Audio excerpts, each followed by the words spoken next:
Hospital के बाहर taxi लेकर खड़ा था जब एक औरत एक बच्चे को चादर में लपेटे मेरी टैक्सी की तरफ आई और मुझसे कहने लगी, मुझे फलां जगह में जो एक बड़ी होटल है वहां पर छोड़ दो। तो मैंने इस औरत को गाड़ी में बैठने का इशारा किया और वो औरत बच्चे को लेकर गाड़ी में बैठ गई। मैं इसे आईने में देखकर घूरे जा रहा था क्योंकि ये औरत बहुत ही खूबसूरत थी, मुझे बहुत पसंद आई थी। इसका फिगर भी जानलेवा था। अब इसे देखकर मेरी नीयत खराब हो रही थी। अब मैं इसे किसी भी हाल में छोड़ नहीं सकता था। इसको जैसे जैसे घूरे जा रहा था मुझे यह और भी अच्छी लगने लगी थी। मेरे तो दिमाग में अब कुछ और ही चल रहा था। मैं हाथों से तो छू नहीं सकता था लेकिन आंखों से इसे छू रहा था। मेरे जज्बात उभरने लगे थे। मैं भी कई दिनों से तरसा हुआ था। ऐसा नहीं था कि मैं शादीशुदा नहीं था, मेरी भी बीवी थी, लेकिन इस औरत को देखकर मेरी नीयत खराब हो रही थी। अब मैं इसे अपने से दूर नहीं देख सकता था। जैसे तैसे करके इसने जो पता बताया था उस होटल तक पहुंचा और इसे वहां पर स्टॉप दे दिया। जैसे ही ये गाड़ी से उतरी तो मैं भी इसके पीछे पीछे चला गया। ये चाबी लेकर अपने कमरे में जा रही थी तो मैं भी इसके पीछे पीछे चला गया और जैसे ही इसने कमरे का दरवाजा खोलकर अंदर गई तो मैं भी झटके से इसे अंदर को ढकेलते हुए कमरे में चला गया। ये देखकर मुझे हैरान हो गई, लेकिन मैं तो इसके कमरे तक आने में कामयाब हो चुका था। अब मेरे चेहरे पर इसको देखकर शैतानी मुस्कुराहट आ गई थी। मुझे अपने कमरे में देखकर परेशानी हालत से मुझे पूछने लगी, तुम यहाँ पर? तो मैं हंसते हुए आहिस्ता आहिस्ता इसके करीब गया और इसका दुपट्टा निकाल के दूर फेंका। ये चीखती रही, लेकिन इसने थोड़े ही देर में ये कैसी हरकत की जिसे देखकर मैं हैरान हो गया। इसने तो पूरी तैयारी के साथ मेरे करीब आई और मुझसे लिपट गई। मैं तो चौंक गया। तो इसने जोरों जबरदस्ती के साथ मेरे साथ ही 3 से 4 दफा। मैं औरतों के साथ ताल्लुकात बनाने का शौकीन था। मुझे अपनी बीवी से ज्यादा दूसरे औरतों में दिलचस्पी थी, लेकिन खुदा का करना ऐसा हुआ कि मैं एक बच्चे के लिए सब कुछ। डॉक्टर साहिबा, मेरा बच्चा बच तो जाएगा ना? मैंने बड़ी आस और उम्मीद से नजरें डॉक्टर के चेहरे पर जमाए पूछा था। अल्लाह बेहतर करेगा, आप दुआ करें। हम तो सिर्फ कोशिश ही कर सकते हैं। जिंदगी और मौत खुदा के हाथ में है। डॉक्टर मुझे तसल्ली देता कमरे में गायब हो गया। मैं ढीले कदमों से तस्बीह पढ़ती अपनी बीवी के पास जाकर बैठ गया। क्या कहा डॉक्टर ने? वो फौरन ही बड़ी उम्मीद से बोली तो मैंने अज़बात में सर हिला दिया। अल्लाह बेहतर करेगा, तुम दुआ करो। मेरे लहजे से इसे काफी तसल्ली हुई थी और वो दोबारा से तस्बीह मैच के दाने गिराने लगी। मेरे दिल को धड़का लगा था। बेचैनी दिल को थी जो कम होने में ना आ रही थी। मैं कभी उठकर टहलना शुरू कर देता तो फिर दोबारा बेंच पर बैठ जाता। इमरजेंसी के कमरे में मेरे बेटे का ऑपरेशन जारी था। वो जिंदगी और मौत की कश्मकश में था। ये एक बड़ी सर्जरी थी जिसके इलाज के लिए मैंने बड़े जतन करके पैसा हासिल किया था। काश मेरे बच्चे को नई जिंदगी मिल जाए, मैं दिल में कई बार सोच चुका था। हमारे आगे आने वाली जिंदगियां हमारे बच्चे की जिंदगी पर मुहित थी। सर्जरी कई घंटे जारी रही। बिला आके डॉक्टर अपने सबसे टोपी उतारता इमरजेंसी कमरे से बाहर निकला तो मैं और मेरी बीवी जल्दी से इसके जाने पड़े। मुझे अफसोस है हम आपके बच्चे को नई जिंदगी ना दे सके। वो अफसोस से मेरे कंधे पर हाथ रखता मुझे तसल्ली देता जा चुका था। मैं खुद पर जब्त करता साकित खड़ा रह गया। मुझे अपनी बीवी की दबी दबी सुसुकियां साफ सुनाई दे रही थी। वो मुंह पर दुपट्टे का पल्लो रखे अपनी चीखों को दबाने की कोशिश कर रही थी। मेरा नाम खयूम है। मैं अब एक ड्राइवर था। मेरे अब्बा एक बड़े बंगले में चौकीदार का काम किया करते। अब्बा चाहते थे कि मैं कुछ पढ़ लिख जाऊं ताकि इनकी तरह मुझे यूं लोगों के घर की चौकीदारी ना करनी पड़े। मैं भी यही चाहता था। मैंने मैट्रिक का इम्तिहान पास किया तो अब्बा की तबीयत खराब रहने लगी। वो काम के दौरान कमजोरी और नखाहत से बेहोश हो जाते। मालिक का कहना था कि अब तुम अपनी जगह अपने बेटे को भेज दिया करो। अब ये चौकीदारी करना तुम्हारे बस की बात नहीं रही। अब्बा नहीं चाहते थे कि वो मुझे पढ़ाई छुड़वाकर काम पर लगा दे, मगर मालिक अब अब्बा को रखने को तैयार न था। वो अब्बा की जगह पर किसी को भी रख सकता था, मगर वो अब्बा के ख्याल की वजह से ही इनकी जगह इनके बेटे को नौकरी देना चाहता था ताकि अब्बा को माली मुश्किलात का सामना न करना पड़े। मैं भी अब्बा की हालत के पेश नजर काम करने को तैयार था। अब्बा ने मुझसे वादा लिया था कि मैं साथ साथ अपनी पढ़ाई भी जारी रखूंगा। मुझे अब्बा की जगह नौकरी करते तकरीबन 1 साल हो गया था। तभी साहब को अपनी बेटी के लिए ड्राइवर की जरूरत पड़ी। मुझे ड्राइविंग करनी तो ना आती थी, मगर मुझे ड्राइविंग करने का बेहद शौक था। साहब को जल्दी ही एक ड्राइवर मिल गया तो उन्होंने इसे नौकरी पर रख लिया। मेरे अंदर ड्राइविंग सीखने का शौक बेदार हो चुका था। मैं फारिग वक्त में इस ड्राइवर से गाड़ी को चलाने के बारे में पूछता रहता। میں نے اس کو بتا دیا تھا کہ مجھے گاڑی چلانے کا بہت شوق ہے۔ اس نے مجھے گاڑی چلانا سکھانے کا وعدہ کر لیا اور جلدی ہی اپنے وعدے پر پورا اترا۔ میں نے چند مہینوں میں ہی گاڑی چلانا سیکھ لیا۔ اس بنگلے میں تو ڈرائیور کی ضرورت نہ تھی، مگر مجھے جلدی ہی اس سے بھی بڑے بنگلے میں نوکری مل گئی اور میں چوکیدار کی نوکری چھوڑ کر ڈرائیوری کرنے لگا۔ یہاں تنخواہ بھی اچھی تھی اور سہولیات بھی زیادہ تھی۔ میں ابا سے اپنی تعلیم جاری رکھنے کا وعدہ نہ نبھا سکا۔ میری تعلیم ادھوری رہ گئی، مگر میری تنخواہ بڑھ گئی تھی۔ میں نوکری سے آنے کے بعد رات گئے کرائے کی گاڑی چلا کر زیادہ پیسے بھی کما لیا کرتا تھا۔ اما ابا کو میری شادی کی فکر لاحق ہوئی تو وہ سرگرم ہو گئے۔ خاندان میں میرے برابر کی کوئی لڑکی موجود نہ تھی۔ کچھ عمر میں مجھ سے کافی زیادہ بڑی تو بہت چھوٹی تھی، لہٰذا خاندان سے باہر رشتے کی تلاش شروع ہوئی۔ خاندان سے باہر لڑکی ڈھونڈنا جہاں ایک مشکل مرحلہ تھا، وہیں اما ابا کا دل کسی بھی غیر خاندان کے لیے راضی نہ ہوتا۔ پورے شہر کے خاک چھان لینے کے بعد اما ابا کو محلے میں ہی رہنے والی خالہ سلمی کی بیٹی عفت پسند آئی۔ عفت میں وہ ساری خوبیاں موجود تھی جو ایک اچھی بہو میں ہونی چاہیے۔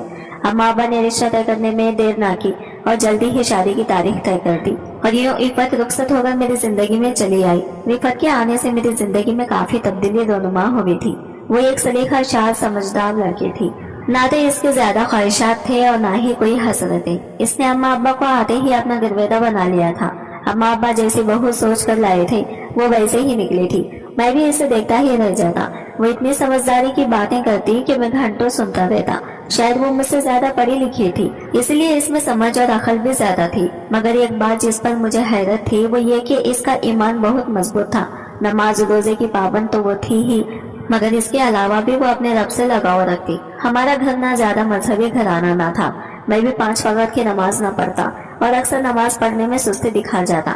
ابا اما مجھے تاکید کرتے کہ میں 5 وقت کی نماز باقاعدگی سے مسجد میں جا کر پڑھوں، مگر مجھ سے باوجود کوشش کے یہ نہ ہو پاتا۔ جب سے عفت گھر آئی تھی آہستہ آہستہ اس کو دیکھ کر میں خود بھی 5 وقت کی نماز کا عادی ہوتا چلا گیا۔ اس نے غیر محسوس طریقے سے مجھے نماز کی طرف ایسا راغب کیا کہ اب میں نماز نہ پڑھتا تو مجھے خود بے چینی ہونے لگتی۔ میں کام کے دوران بھی اذان سنتے ہی سارے کام چھوڑ کر نماز کے لیے اٹھ کھڑا ہوتا۔ اتنی بڑی تبدیلی صرف عفت کی بدولت ممکن تھی کہ اللہ نے مجھے بھی ہدایت دے دی تھی۔ میں جس بنگلے میں نوکری کرتا وہاں کے صاحب چاہتے تھے کہ میں ان کے گھر ہی سرونٹ کوارٹر میں قیام کر لوں اور اپنی بیوی کو بھی وہی لے آؤں۔ میرے وجود سے ان کو کافی دھاگس رہتی، مگر میں اما ابا کو اس عمر میں اکیلا کیسے چھوڑ دیتا۔ میں ان کی اکلوتی اولاد اور بڑھاپے کا سہارا تھا۔ میرے صاحب کا نام مستقیم تھا۔ ان کے 2 بیٹے اور 1 بیٹی تھی، مگر صاحب کے دونوں بیٹے ہی ملک سے باہر ہوتے اور یہاں پر صرف 1 بیٹی ان کے ساتھ رہتی۔ صاحب کی بیوی کی موت سے صاحب بہت اکیلے پڑ گئے، چونکہ بیگم صاحبہ کی بیماری کے دوران میں ہی ان کو ہاسپٹل لے جاتا اور وہی ٹہرتا، لہٰذا صاحب مجھ سے کافی قریب ہو گئے تھے۔ وہ مجھ سے اپنے دل کی بات بھی کر لیتے اور دکھ سکھ بھی بانٹ لیتے۔ میں ان کی باتیں سن کر ان کو اپنی طرف سے تسلی دے دیتا۔ ان کے بیٹوں کے پاس اتنی فرصت نہ تھی کہ وہ باپ کو روزانہ فون کر لیں۔ ماں کے جنازے پر بھی وہ رسمائی آئے تھی اور سویم کی رسم ادا کرتے ہی واپس سدھار گئے۔ صاحب کی بیٹی کی اپنی ہی سرگرمیاں تھی، وہ اکثر ہی بن ٹھن کر گھر سے نکل جایا کرتی۔ میں اما ابا کو اکیلے چھوڑ کر اپنی بیوی کو لے جا کر سرونٹ کوارٹر میں منتقل نہیں ہونا چاہتا تھا۔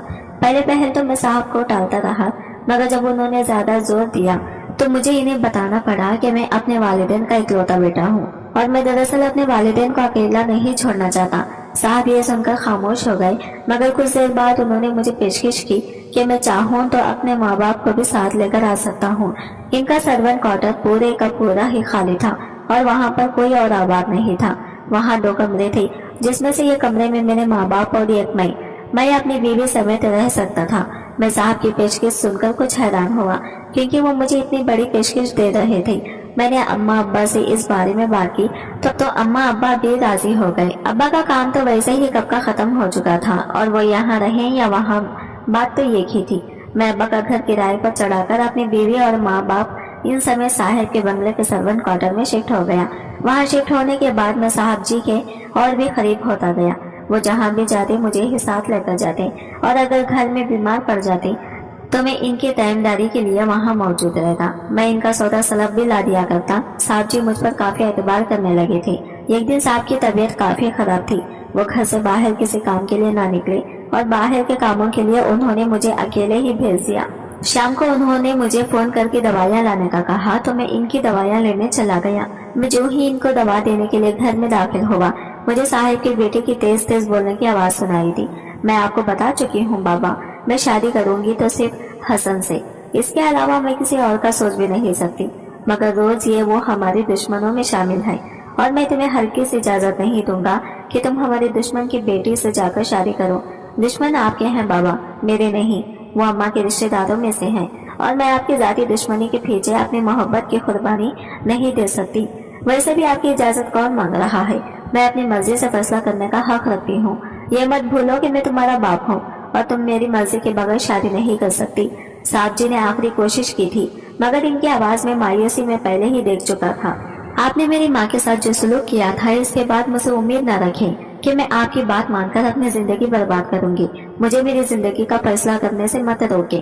खुशियों पर मेरा भी हक है। मैंने सारी जिंदगी तन्हाई बर्दाश्त की है। अम्मा की मौत के बाद मैं किस कदर अकेली हूँ, आपको इसका अंदाजा भी है। वो चीखती चिल्लाती खटखट करती तेजी से बाहर निकली तो मुझे बाहर खड़े देखकर चौंक गई और फिर सर झटक कर आगे बढ़ गई, जबकि मैं कुछ उलझता हूँ और वाजा खटखटाकर साहिब के कमरे में दाखिल हो गया। साहिब की आंखों में आंसू देखकर मेरा दिल कटकर रह गया था। साहिब, मैं आपकी दवाई लाया हूँ। मैंने इन्हें मुतवज्जा किया तो उन्होंने हाथ के इशारे से दवाइयाँ मेज पर रखने के लिए कहा और खुद दोनों हाथों से सर पकड़कर बैठ गए। अल्लाह ने जल्दी ही हम पर करम किया था। इफ़त की तबीयत कुछ खराब रहने लगी। वो हर वक्त टांगों और सर में दर्द की शिकायत करती। मैं इसे जबरदस्ती डॉक्टर के पास ले गया। हालांकि वो मान जाने को तैयार न थी। वो यही समझ रही थी कि शायद मौसम की तब्दीली का असर है। मगर डॉक्टर ने जो खुशखबरी सुनाई, इसको सुनकर मैं हैरान रह गया। मुझे यकीन न होता कि मैं इतनी जल्दी इतने आला अहदे पर फायज होने वाला था। मैं बाप बनने वाला था। मेरा दिल चाहता था कि मैं चीख कर सारी दुनिया को बताऊं कि अल्लाह ने मुझे कितनी बड़ी खुशखबरी से नवाजा था। जबकि इफ़त कुछ परेशान और घबराई हुई सी थी। शायद वो अपनी तबीयत के पेश नजर डर रही थी। मैं चूंकि अपने वालिदैन की इकलौती औलाद था और अम्मा अब्बा के कोई ऐसे खास रिश्तेदार भी न थे कि जो मेरे हम उम्र कजिन मेरे पास होते, जिनके साथ मैं बचपन में खेलता, लिहाजा मैं अकेले ही पला बड़ा था। मेरे मोहल्ले के लड़कों से भी कोई ज्यादा दोस्ती न थी, इसलिए मुझे छोटे बच्चों का बेहद शौक था। मैं अपने मोहल्ले या रिश्तेदारों का कोई छोटा बच्चा देखता तो लिपक कर गोद में उठा लिया करता था। अब मेरा अपना बच्चा आने वाला था तो मैं खुश क्यों ना होता। मैं जल्दी से इफ़त को घर ले आया और रास्ते में से ही मिठाई का पूरा टोकर अभी साथ ले आया। मैंने अम्मा अब्बा को यह खुशखबरी सुनाई तो वो भी खुशी से झूम उठे। इनके बेटे की हाँ औलाद होने वाली थी। घर में नन्ही मुन्नी किलकारियां गूंजने वाली थी। हमारे घर में तो ऐसा समा था जैसे बच्चे आने की खबर न मिली हो, बल्कि बच्चे ही घर में आ गया हो। अब अम्मा अब्बा मेरे हाथ में मिठाई का पूरा टोकरा देखकर हंस हंस कर लूट-पुट हो गए थे। सबके चेहरे पर खुशियां थी, जबकि मेरी दुआ थी कि हमारी खुशियां दायमी खुशियां साबित हों। मैं चाहता था कि मैं साहब को ये खुशखबरी जल्द अज जल्द सुनाऊं, लिहाजा मैं मिठाई की प्लेट भरकर साहब के लिए भी ले गया। मैं जैसे ही दरवाजा खटखटाकर अंदर दाखिल हुआ तो ये देखकर हैरान रह गया कि वो अपने बिस्तर से नीचे गिरे पड़े थे और नीम बेहोशी की हालत में थे। मैं भागकर इनके पास गया और इनको उठाने की कोशिश करने लगा। मैंने इनको 2-3 आवाजें दी, मगर उन्होंने मेरी किसी बात का कोई जवाब ना दिया। मैंने घबराहट में चौकीदार को अपनी मदद के लिए बुलाया और साहब को उठाकर गाड़ी में डाला और फौरन इनको लेकर हॉस्पिटल पहुंचा। मेरे पास साहब की बेटी का नंबर ना था और जल्दी में साहब का मोबाइल उठाकर लाना भी भूल गया था। मैंने चौकीदार को घर दौड़ाया कि अगर साहब की बेटी आए तो इसको फौरन इतला दे कि इसके वालिद हॉस्पिटल में बीमार की हालत में मौजूद है। जबकि मैं कमरे के बाहर ही सर पकड़कर बैठ गया। साहब का इलाज शुरू हो चुका था। वो अक्सर मेरे साथ इसी डॉक्टर के पास आया करते थे, लिहाजा मैं साहब को इसी हॉस्पिटल में ले आया था जहाँ इनकी बीवी का भी इलाज हुआ था। डॉक्टर साहब की बीमारी से बाखुदी आ गया था, लिहाजा इसने साहब का इलाज शुरू कर दिया था। मगर मैं चाहता था कि यहाँ पर साहब का कोई अपना मौजूद हो। मुझे समझ न आ रहा था कि मैं इन बच्चों के साथ किस तरह राबिता करूं। सुबह से शाम बीत गई थी, मगर साहब की बेटी का कोई अता पता न था।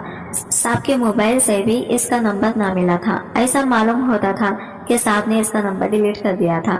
डॉक्टर साहब को अपनी तरफ आते देखकर मैं फौरन उठ खड़ा हुआ। इनके बेटों और बेटी में से अभी तक कोई नहीं पहुंचा। मेरा किसी से राबिता ना हो सका। मेरे पास किसी का नंबर नहीं है। मैंने इसे बताया तो इसने इस बात में सर हिला दिया। चलो, परेशानी की कोई बात नहीं, अभी कुछ देर में इनको होश आ जाएगा। ज़हनी दबाव की वजह से इनके दिमाग पर शदीद हमला हुआ है, इसी वजह से वो बेहोश भी हो गए थे। अभी तो मैं कुछ नहीं कर सकता। इनको होश आएगा तो ही पता चलेगा कि इनकी दिमागी स्ट्रोक ने इनकी जिस्मानी सेहत पर किस कदर असर किया है। तुम फिक्र ना करो, इनको कुछ देर में ही होश आ जाएगा। डॉक्टर तसल्ली देकर चलता बना, जबकि मैं दोबारा से बेंच पर बैठ गया। साहब को कुछ घंटों में होश आ गया था। उन्होंने सबसे पहले मुझे ही बुलाया। मैं इनके कमरे में दाखिल हुआ तो बिस्तर पर पड़े इन्हें देखकर हैरान रह गया। एक ही दिन में इनकी हालत कितनी बदल गई थी। इनके चेहरे पर बेपनाह कमजोरी थी, जबकि वो अपना दायां हाथ हिलाने से कासिर थे। इनका दायां हिस्सा एक तरह से शल हो गया था। इनका बाजू बिल्कुल मुड़ा हुआ था और वो बिस्तर पर पड़े मेरी तरफ देख रहे थे। साहब, मुझे अपने बच्चों का कोई राबिता नंबर दे ताकि मैं इनको फोन करके बुला लूं।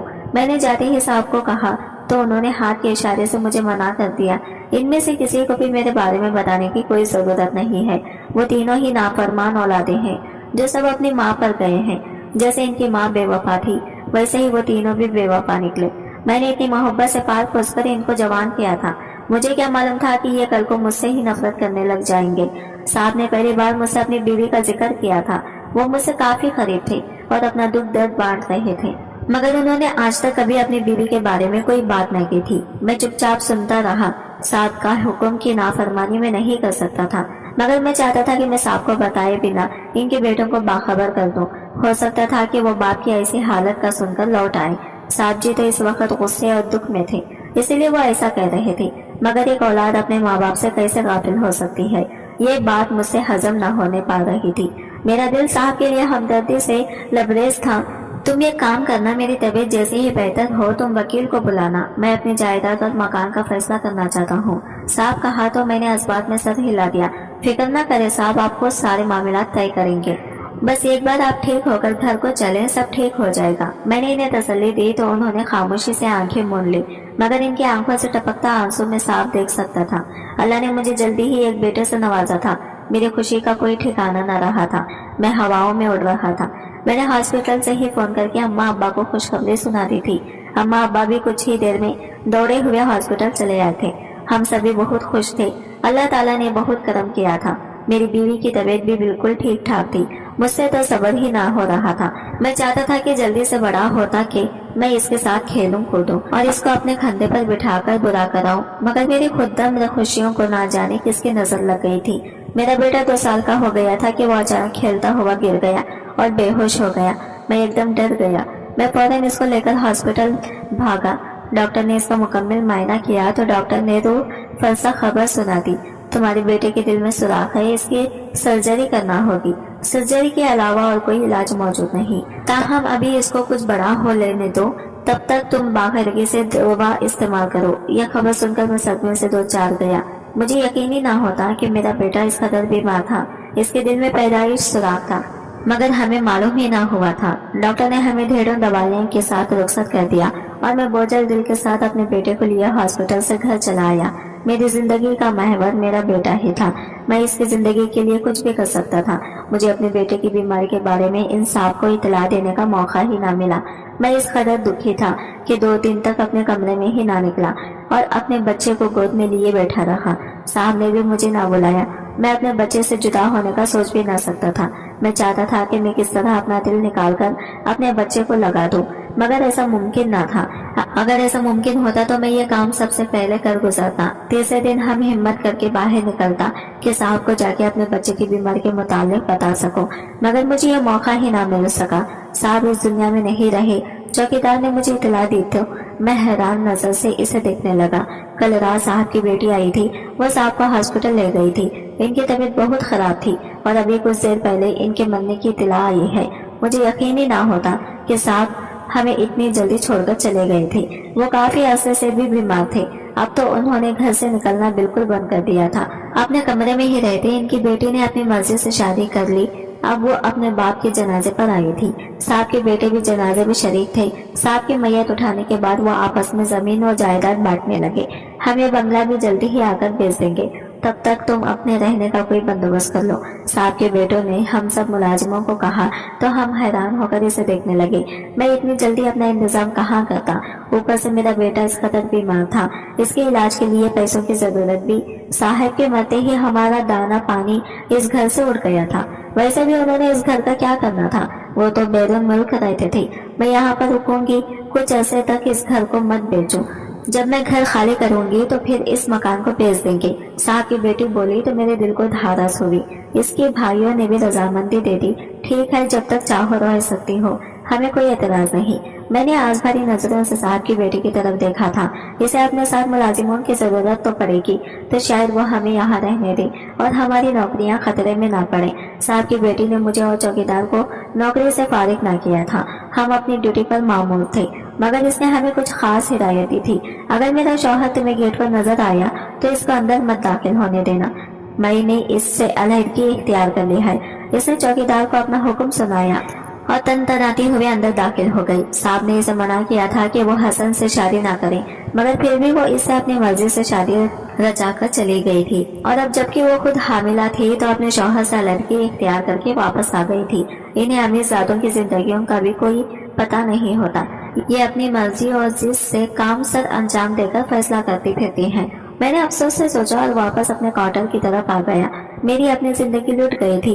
एक तरफ अपने बच्चे की बीमारी का बेइंतहा दुख था, ऊपर से साहब जी मौत का दुख लाहक हो गया था। अगर साहब जिंदा होते तो मेरी कोई ना कोई मदद करते, और अब मैं इनकी बेटी से जाते ही पहले दिन कैसे मदद मांग लेता, जबकि अभी इनके बाप की मौत वाक़या हुई थी और वो इस घर में वापस लौटी थी। मुझे उम्मीद थी कि वो एक रुपया भी मेरे हाथ पे ना रखती। वो वैसे ही मुझे कुछ खास पसंद ना करती थी। मेरे बेटे के मुतालिक डॉक्टर ने मुझे बहुत खास हिदायत दी थी। इससे ज्यादा खेलना कूदना मना था। इसका जिस्म थक जाता तो वो बेहोश हो जाता, लिहाजा हम इसकी बहुत हिफाजत करते। वो खुद भी बीमारी की वजह से चिड़चिड़ा हो गया था। इसको स्कूल में दाखिल करवाना मुनासिब ना था। अगर वो गिर जाता तो इसकी जिस्मानी सेहत मुतासिर होती, लिहाजा हमने इसको घर में ही रखा था। मेरी बीवी इसे खुद पढ़ाती और इसका शौक पूरा करने की कोशिश करती। अम्मा अब्बा अलग परेशान थे। वो इतनी बड़ी बीमारी और दुख से डरकर बिल्कुल ही कमजोर हो गए थे। मैं नहीं जानता था कि इलाज के पैसे कहाँ से आएंगे। मैं अपने बेटे की बीमारी के इलाज के लिए पैसों की तरफ से भी बहुत परेशान था। अब्बा का कहना था कि तुम मकान बेच दे जो हमने किराए पर चढ़ा रखा है। इसको बेच के जो पैसे मिलेंगे तो अपने बेटे का इलाज पर लगा। मेरा ये इरादा तो ना था कि वो मकान बेचूं, इससे महीना कुछ आमदनी वसूल हो रही थी। अगर मेरी नौकरी चली जाती तो हमारे तो खाने पीने के भी लाले पड़ जाते। ऐसी सूरत में इस मकान का किराया ही काम आता, मगर मेरे पास कोई और ऑप्शन भी ना था। मैं कोशिश तो कर रहा था कि इधर उधर हाथ मारकर कहीं से मुझे उधार की कुछ रकम मिल जाए तो मैं अपने बेटे का इलाज पर लगा लूं, मगर इसका इलाज कौन सा सस्ता था। इसकी एक सर्जरी के लिए भी लाखों रुपये दरकार थे जो मेरे पास ना थे। कुछ जमा पूंजी तो मेरे पास थी, मगर वो बहुत ही कम थी जो इसकी सर्जरी पर काम ना आ सकती थी, क्योंकि अभी भी इसके महीने की कई हजारों की दवाइयां आ रही थी जो पैसे जमा पूंजी के पैसों में से खर्च हो रहे थे। बाबा, उन्हें मेरे बेटे ने मुझे पुकारा था। मैंने चौंक कर आंखें खोली। मैं अभी इसे कुछ देर पहले ही सुलाकर सोया था। वो बिस्तर से नीचे गिरा पड़ा था। मैं एकदम उठा और इसको फौरन गोद में उठाया। क्या हुआ? वो लंबे लंबे सांस दे रहा था। बाबा, मेरी तबीयत। वो बोल ना पाया। बेटा, कुछ नहीं होता, ठीक हो जाओगे। मैंने इसे तसल्ली दी और चीख कर अपनी बीवी को बुलाया।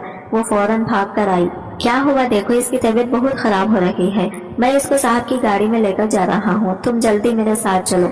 मेरी बीवी ने भागकर इसकी फाइल उठाई और गाड़ी में आ बैठी। मैं माँ बाप को बताकर फौरन ही हॉस्पिटल के लिए रवाना हो गया। डॉक्टर ने मेरे बेटे को दाखिल कर लिया था और इसका इलाज शुरू कर दिया। डॉक्टर साहब, बताएं मेरे बेटे को क्या हुआ है? इसकी तबीयत कैसी है? वो तो दवाइयाँ भी पूरी ले रहा है और न हमने इसे भागने दौड़ने दिया, फिर इसकी तबीयत किस तरह बिगड़ गई। आप इनके बेटे की सर्जरी होना बहुत जरूरी है। इसकी तबीयत काफी खराब है। बेहतर है आप इसकी सर्जरी करवा लें, वरना इसकी जान को नुकसान हो सकता है। डॉक्टर के कहने पर मैं चौंक गया, मगर इतनी जल्दी मेरे पास तो पैसे ना थे। डॉक्टर साहब, कितना खर्चा आएगा? कम से कम भी 5-10 लाख रुपए लगेंगे।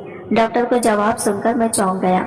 मेरे पास तो इतने पैसे ना थे। मेरे पास 1-2 लाख ही था जिसमें काम होना मुमकिन ना था। मकान भी इतनी जल्दी ना बिक सकता था। मैं क्या करता, मुझे समझ न आ रही थी। डॉक्टर साहब, आप ऑपरेशन की तैयारी करें, मैं पैसों का इंतजाम करता हूँ। मैं डॉक्टर को कहकर हॉस्पिटल से निकल पड़ा।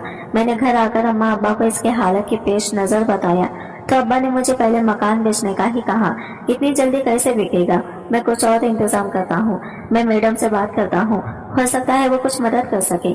मैं मैडम के पास जा पहुँचा। अगर साहब होते तो मुझे इनसे मांगने की जरूरत भी ना पड़ती। वो खुद ही पैसे निकाल के मेरे हाथ पर रख देते। मैं सोचता हुआ मैडम के घर जा पहुँचा। क्या बात है? मुझे बाजार जाना था और तुम कहाँ गायब हो? इसने आते ही मुझे डांट दिया। मेरा बच्चा बहुत बीमार है, वो हॉस्पिटल में दाखिल है। मुझे इसके इलाज के लिए पैसों की जरूरत है। अगर आपके पास 5 लाख हो तो मुझे उधार दे दे, मैं वापस कर दूंगा। मैंने इसको कहा तो इसने बुरा सा मुंह बना के मुझे देखा। तुम्हारा दिमाग तो खराब नहीं है? तुम 5 लाख मुझसे ऐसे मांग रहे हो जैसे 5 रुपए की बात कर रहे हो।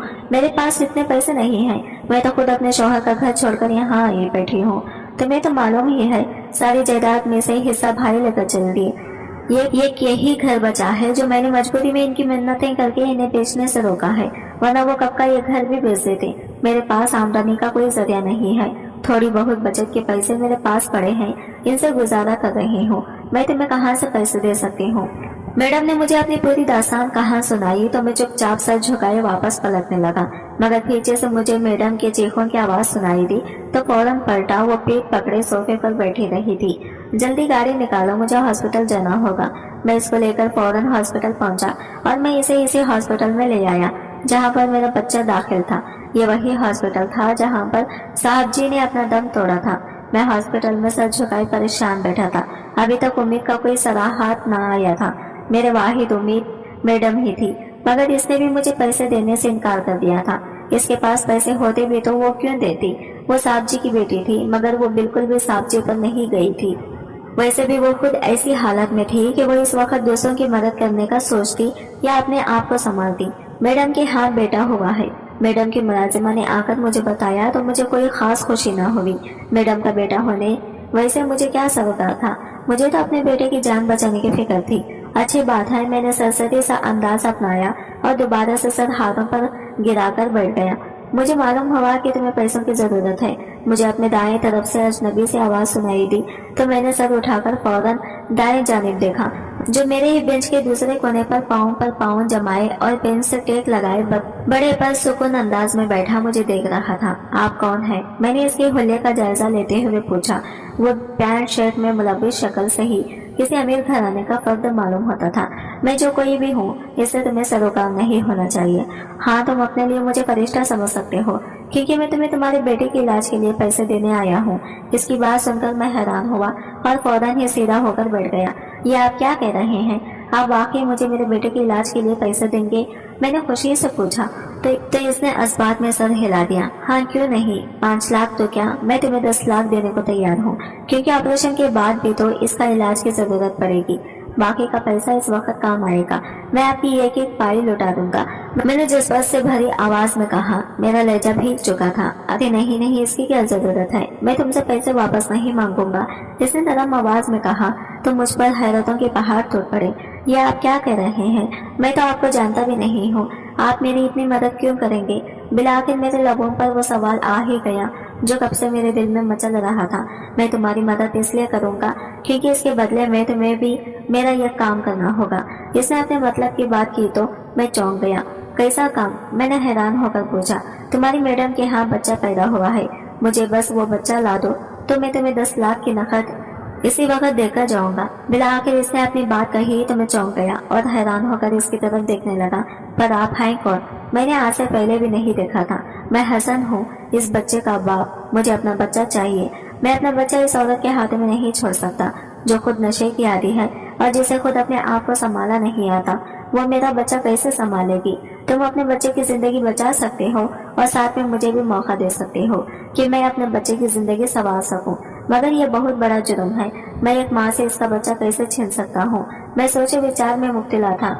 ज्यादा मत सोचो, अपने बच्चे की जिंदगी बचाने के बारे में सोचो। वैसे भी तुम बच्चा चुरा कर इसकी जिंदगी बचा रहे हो, इसकी जिंदगी जाया नहीं कर रहे हो। वो महफूज हाथों में होगा, अपने बाप के हाथों में होगा। मुझे रुपये पैसे की कोई कमी नहीं है। वो मुझे मनाने की भरपूर कोशिश कर रहा था, जबकि मैं हैरान और परेशान थी। मैं ऐसा कैसे कर सकती हूँ? मैं वो बच्चा उठाकर साहिब को कैसे दे सकता हूँ? मुझे कुछ समझ न आ रहा था।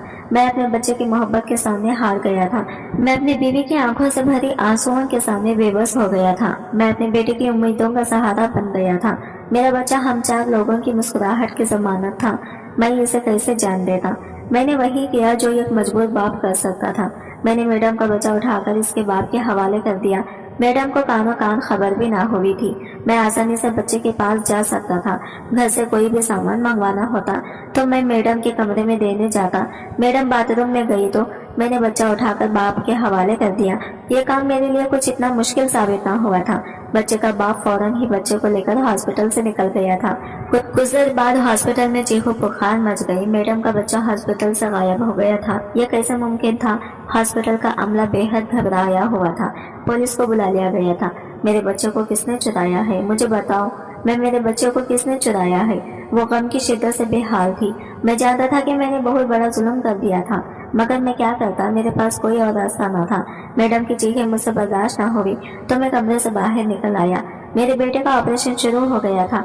मैं इसकी जिंदगी के लिए दुआएं मांग रहा था। मैं सिजदे में गिर पड़ा था, या खुदा मेरे बच्चे को बचा ले। पुलिस हॉस्पिटल में फिरकर तफ्तीश कर रही थी, मगर चूंकि मेरे बच्चे का ऑपरेशन जारी था। आज की वीडियो कहानी आपको कैसी लगी कमेंट करके जरूर बताएं। अगर वीडियो अच्छी लगी है तो लाइक शेयर जरूर कीजिएगा। हमारे चैनल को सब्सक्राइब करें फ्रेंड्स। मिलते हैं अगले नई वीडियो के साथ। तब तक के लिए बाय बाय, टेक केयर, अल्लाह हाफिज।